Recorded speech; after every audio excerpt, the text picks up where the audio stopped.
Does this experience sound familiar? You're chatting away about something, regaling your friends with a captivating story perhaps, or plumbing the depths of the human condition with a like-minded sage, and you can't think of a word to express something.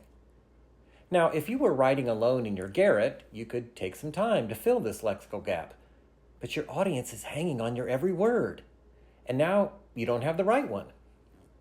You can't very well stop the conversation so that you could cook up an acronym or toss a few words in the blender and see what comes out. So what did you do? Well, I wasn't there. I would remember that fabulously regaling story or that mind-expanding discourse, right? Still, I'll bet I can tell you what you did. You reached into your vast storehouse of affixes, tacked one on to a familiar word, and created a new word that fit neatly into your sentence.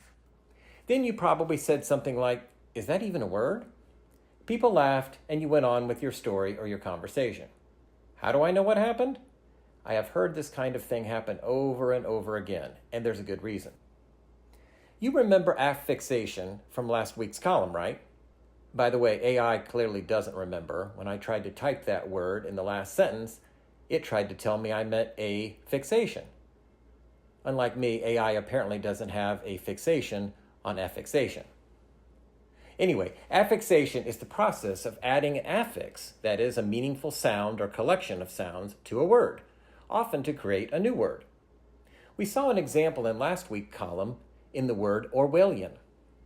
The IAN on the end of that word turns the noun Orwell into an adjective, Orwellian. Similarly, we can add ATE to turn the adjective active into a verb, activate, and TION to activate to create the noun activation. These affixes change the classes of words, but we also can change the meanings of words with affixes such as un and anti.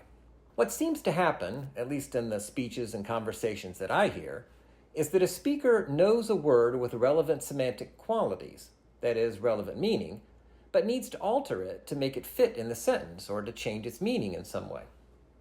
For example, maybe you have a teacher like the one played by Ben Stein in the movie Ferris Bueller's Day Off, and you have just come out of yet another boring lecture. You asked your classmates, how is it he can dullify even something as interesting as the space race? Similarly, if you are frustrated with a series of flight delays, you might grumble that the airline needs to figure out a way to undelay your flight. In the first case, you turn the adjective dull into a verb by adding IFY. In the second, you reversed the meaning of the verb delay with the affix un, which means not.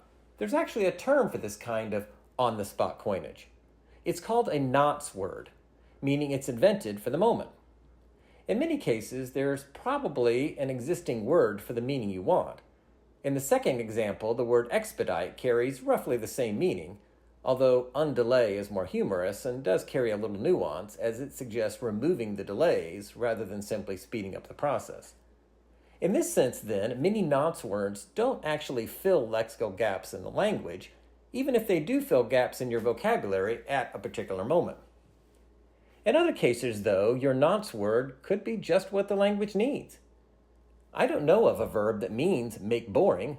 Maybe dullify has a place in English. Even if it does, though, there's no guarantee that it will catch on and wind up pervading the language to the point where it earns a spot in a dictionary. If Ferris Bueller or one of his friends had used it, then the popularity of the movie could have helped move it into everyday conversation. Alas, however, I was not consulted to wordify that film script.